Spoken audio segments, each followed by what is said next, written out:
Hi hello welcome to 6 TV. Sri Lanka ఆటగాడు కమిందు మెండిస్ గురించి ఇప్పుడు క్రికెట్ లవర్స్ మాట్లాడుకుంటున్నారు.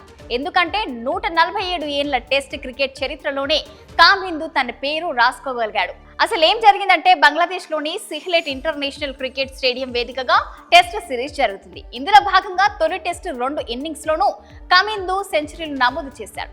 నిజానికి 2 ఇన్నింగ్స్ లోనూ సెంచరీలు కొట్టడం పెద్ద వింత విషయం ఏం కాదు. కానీ తొలి ఇన్నింగ్స్ లో మెండిస్ 102, ధనుంజయ డిసిల్వా 102 నమోదు చేశారు.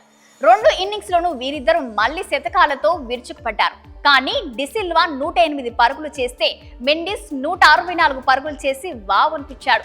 ఈ క్రమంలో మెండిస్ అత్యంత అరుదైన రికార్డు సాధించగలిగారు. 7వ స్థానంలో వచ్చి 2 ఇన్నింగ్స్లలోనూ సెంచరీలు కొట్టిన క్రికెటర్ గా ఈ అరుదైన రికార్డును తన పేరుతో లిఖించుకున్నారు.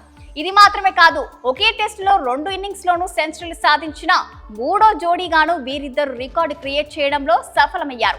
మరి ఇలాంటి రికార్డు ఇంకెవరు క్రియేట్ చేయలేదా? వీరి జోడీని తొలిసారి ఇలాంటి రికార్డు క్రియేట్ చేసిందా అంటే అలా ఏం లేదు. వీరికన్నా ముందు 2 జోడీలు అలాంటి రికార్డు క్రియేట్ చేశాయి. ఒకటి ఆస్ట్రేలియాకి చెందిన జోడీ దిగ్గజ ఆటగాళ్లు గ్రేగ్ చాపెల్, ఇయన్ చాపెల్. ఒకరైతే పాకిస్తాన్ దేశానికి చెందిన జోడీ మరొకటి ఉంది. పాక్ ప్లేయర్స్ మిస్బాహుల్ హక్, హజర్ అలీ కూడా గతంలో ఇలాంటి ఘనత సాధించారు. కానీ ఇలాంటి ఘనత ఇప్పటి వరకు భారత ఆటగాళ్లైతే సాధించలేదు. ఈ రికార్డుల విషయం ఇలా ఉంటే 512 పరుగుల భారీ టార్గెట్ బ్యాటింగ్ కి దిగిన బంగ్లాదేశ్ టీం ఓటమికి చాలా దగ్గరగా ఉంది. మార్చి 25వ తేదీన 4వ రోజు 2వ ఇన్నింగ్స్ ఆడుతున్న ఆతిథ్య జట్టు పేలవమైన ప్రదర్శన ఇస్తుంది. కేవలం 51 పరుగులకి 6 వికెట్లు కోల్పోయింది. మరిన్ని లేటెస్ట్ అప్డేట్స్ కోసం చూస్తూనే ఉండండి 6 టీవీ.